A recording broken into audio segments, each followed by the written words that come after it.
हर खबर पर होगी आपकी पकड़। डाउनलोड कीजिए ABP live app. Master stroke की अगली खबर को अगर मैं एक सेंटेंस में पिरोने की कोशिश करूं तो यही होगा कि कोरोना कलंक नहीं होता। जब एक महामारी पूरी दुनिया को अपनी चपेट में लेती है तो कई बार लोगों के सोचने समझने का नजरिया बदल जाता है।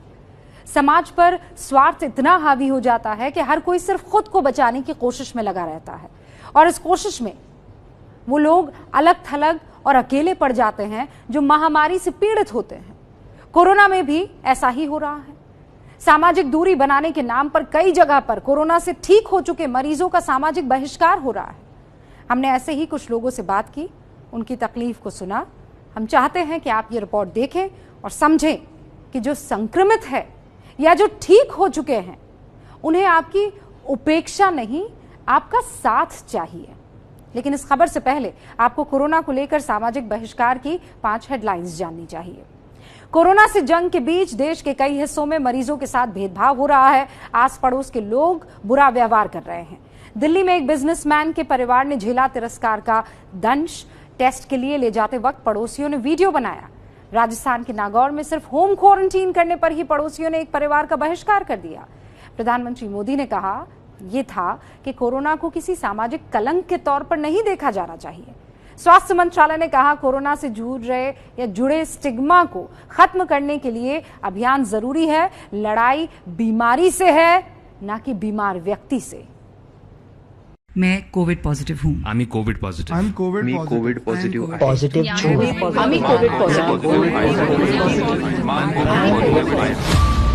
इनमें से एक आवाज मेरी भी हो सकती थी, या आपकी, शायद एक डॉक्टर की, किसी मरीज की, एक पुलिस अफसर की, किसी एयर होस्टेस की, एक बुजुर्ग की, या एक बच्चे की, या फिर हम में से किसी की। मैं कोविड पॉजिटिव हूँ। आम्ही Covid positive. I'm COVID positive. जिस बीमारी ने दुनिया के 30 लाख से ज्यादा लोगों को अपनी चपेट में लिया है, उसका शिकार कोई भी बन सकता है। इसलिए ये वो वक्त है जब हर किसी को हिम्मत और हौसला बनाकर रखना चाहिए, और न सिर्फ अपने लिए बल्कि उन लोगों के लिए भी जिन्होंने इस बीमारी को करीब से देखा है, जिन्होंने इसके दर्द को झेला है और जो इससे लड़कर जीते हैं। जब हम यहाँ से जा रहे थे तो काफ़ी लोग थे जो हमारी वीडियोस बना बना के वो कर रहे थे, और जो वो एक्सपीरियंस था उस टाइम पे वो लोगों का बहुत अच्छा नहीं था। मैं जैसे बाहर निकलता था तो सब मोहल्ले के इकट्ठा हो जाते थे एक जगह और देखते थे जैसे इसको कोई कोरोना। काफी लोग बोलते थे कि वहाँ पर मुझे मजाक भी करते थे कि यहाँ के तुम किंग हो, मैं कोई बात नहीं। इस तकलीफ को समझना होगा, क्योंकि कोरोना एक दूसरे से सोशल डिस्टेंसिंग तो सिखाता है, पर सोशल बॉयकॉट नहीं। जैसे दिल्ली में रहने वाले इस परिवार ने झेला। सोनिया शर्मा अभी भी उस वक्त को भूल नहीं पाई हैं जब उनके पति अनुज को कोरोना हुआ। 20 मार्च को उनके पति बुल्गारिया से लौटे थे। कुछ दिनों बाद टेस्ट हुआ तो पॉजिटिव पाए गए। जब मेरा कोरोना पॉजिटिव हुआ और मैं हॉस्पिटल गया तो उसके बाद मैंने अपने फैमिली के लोगों का टेस्ट करवाया। उसके बीच के अंदर मेरी वाइफ ने बताया कि काफी लोग जो उनसे है वो रिस्पांस अच्छा नहीं दे रहे। जैसे हमारे नेबर में कोई रहते थे, वो यहाँ से शिफ्ट हो गए। किसी ने फोन करके कहा कि जी आप अगर लिफ्ट में सामान लेने जाएंगे तो आप मत जाइए, क्योंकि उससे हमें भी कुछ हो सकता है। तो मुझे लगता है कि 2 दिन बहुत तकलीफ में कटे मेरे फैमिली के लोगों को। पति के अस्पताल जाने के बाद सोनिया और उनके बेटे का भी टेस्ट हुआ और वो दोनों भी पॉजिटिव निकले। सोनिया बताती हैं कि उस वक्त उनके साथ लोगों ने ऐसा बर्ताव किया जिसे सोचकर अब भी उनकी आंखें नम हो जाती हैं। जब हम यहाँ से जा रहे थे तो काफ़ी लोग थे जो हमारी वीडियोस बना बना के वो कर रहे थे, और जो वो एक्सपीरियंस था उस टाइम पे वो लोगों का बहुत अच्छा नहीं था, नेगेटिव था। और जो मेरे नोन में लोग थे और उन लोगों ने तो बिल्कुल बायकॉट ही कर दिया था। जैसे जब वो यहाँ से गए तो एम्बुलेंस नीचे आई, उस समय पूरा हुजूम इकट्ठा हो गया। पूरे जो 23 फ्लोर में से 20-30% फ्लैट्स में लोग बाहर आ गए। 300-400 लोग वीडियोस बनाने लग गए। तो मेरे परिवार को ऐसे लगा जैसे कुछ लड़ाई हार के वो जा रहे हैं। ऐसा व्यवहार होना नहीं चाहिए। हालांकि संक्रमण के उस दौर में उसके बाद भी इस परिवार ने खुद इस बात का ध्यान रखा कि उनकी वजह से किसी और में संक्रमण न फैले। वो ये भी मानते हैं कि लोगों का दूरी बनाना जरूरी था, लेकिन दूरी बनाने के अलावा जो हुआ वो ठीक नहीं था। बस मैं यही बताना चाहूंगी कि ऐसे टाइम पे लोगों को सोशल डिस्टेंस तो ठीक है मेंटेन करना चाहिए, बट सोशल बायकॉट नहीं करना चाहिए किसी का भी। ये किसी के साथ भी हो सकता है। कुछ ऐसा ही अनुभव राजस्थान के नागौर के रहने वाले मोहम्मद नादिर का भी रहा। वो कजाकिस्तान से MBBS कर रहे थे। कोरोना की शुरुआत होते ही वो भारत लौट आए। चूंकि वो बाहर से आए थे, इसलिए स्वास्थ्य विभाग की टीम ने उन्हें 21 दिन तक होम क्वारंटीन में रहने के लिए कहा। मोहल्ले वाले में एक ऐसा भय बैठ जाता ना कि कोई बाहर से आया है तो अलग फील करते हैं थोड़ा कि इनके घर से दूर रहना है, पास नहीं जाना है। बच्चों को डांटते हैं कि उधर घर के पास नहीं जाना है।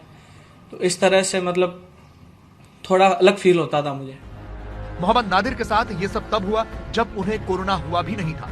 सिर्फ होम क्वारंटीन होने के कारण लोगों ने उन्हें लेकर एक धारणा बना ली। उस दौरान जब भी उनके घर पर मेडिकल टीम आती थी तो पूरा मोहल्ला उन्हें संदेह की नजर से देखता था। तो लोग एक अलग नजरिए से देखते थे मुझे कि जैसे ये बाहर से आया तो क्या पता इसको भी कोरोना हो। जो मोहल्ले में आस पड़ोस वाले हैं वो सब घबराते हैं। हालांकि टेस्ट के बाद नादिर की रिपोर्ट नेगेटिव आई, लेकिन इस दौरान उनके परिवार के साथ जो कुछ हुआ वो बिल्कुल नया अनुभव था।